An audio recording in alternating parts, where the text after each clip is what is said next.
So guys, ito na yung ating capiz. Ito yung ginagamit sa Christmas tree guys. So ito guys, galing sa dagat ito. So ito yun. Seashell ito siya guys, seashell. So ito yung ating die cut guys. Yung capiz, dinadie cut yan. So ito yung ating lady die cutter. Dinadie cut niya yan guys. Yung, tingnan natin yung kuan.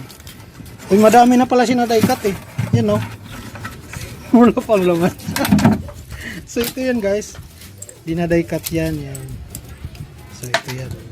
Malumi pa siya yan guys. So hugasan lang ng acid yan. Yan. Pagkatapos nito guys, kung ano yung design, kung kukulayan man or lutuin, kung smoke or peroxide siya, ipiperlize. So yan si Miss Rose guys, yung ating lady artist. Ngayon lady die cutter siya. Magka-cut siya. Flexible siya guys. Masipag kasi ito kahit saan siya ilalagay. Marami.